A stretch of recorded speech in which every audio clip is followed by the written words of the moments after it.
This is WFYI News Now. It's October 9th, and I'm Drew Daudelin, sitting in for Abriana Herron.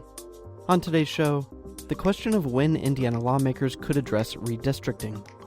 Indiana colleges and universities miss out on outcome-based funding from the state. And according to Governor Mike Braun, the average wage for Hoosiers has increased.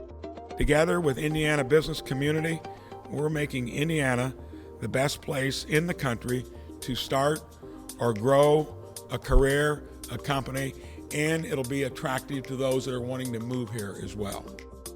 Those stories coming up, but first, Indianapolis leaders call on power company AES Indiana to withdraw its plan to raise rates.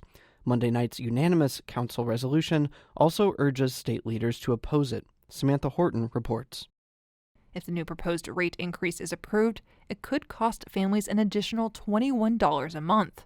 The company's last rate approval was 1 year ago. Councilors also fear more hikes if AES, formerly Indiana Power and Light, goes through with its reported planned sale to private equity company BlackRock. Republican Councilor Michael Paul Hart says after hearing from constituents, the council has to explore options, including the city potentially purchasing AES Indiana. There shouldn't be the profits on the utility rates. We got to do everything we can to try and keep those rates low for the people of Indianapolis. Hart says this could possibly be done by using city bonds for the purchase, something that he says was explored in the early 2000s. I'm Samantha Horton. As lawmakers consider redrawing Indiana's congressional districts, the biggest question remains, when? Lauren Chapman reports there are a few possibilities for lawmakers ahead of the 2026 midterm elections.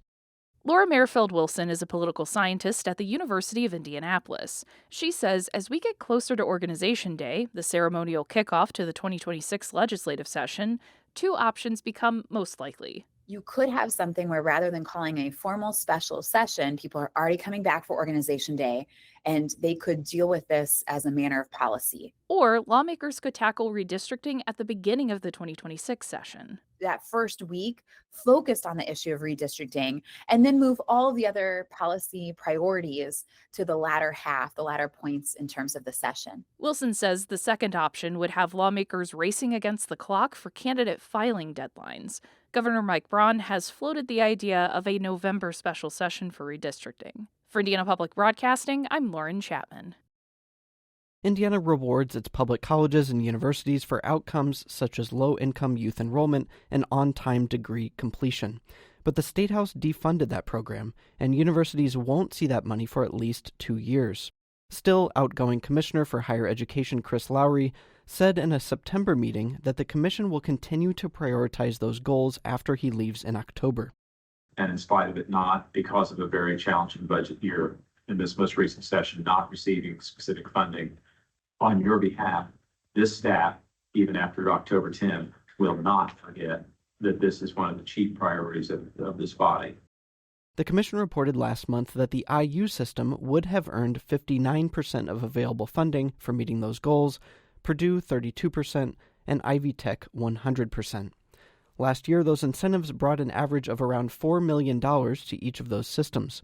That only made up around 1% of state appropriations last year, but with funding cuts and a sharp drop-off in federal grants, Indiana schools are already tightening their belts. And for our final story today, the average wage for Hoosiers has increased over the last 9 months, according to Governor Mike Braun. Tamoria Cunningham reports Braun says it shows Indiana's new economic development approach that prioritizes wage growth is working.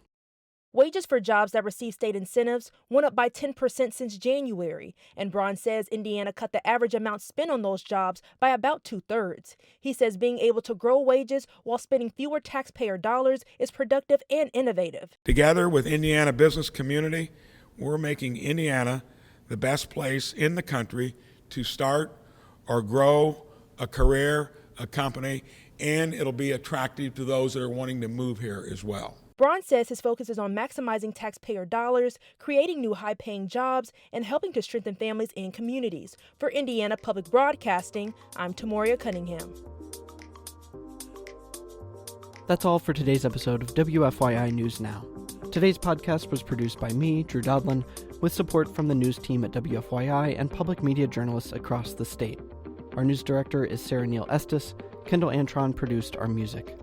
If you liked today's episode, remember to subscribe and share, and follow WFYI on Instagram, TikTok, Facebook, and YouTube to check in on our newsroom throughout the day. Thanks for listening. We'll be back tomorrow.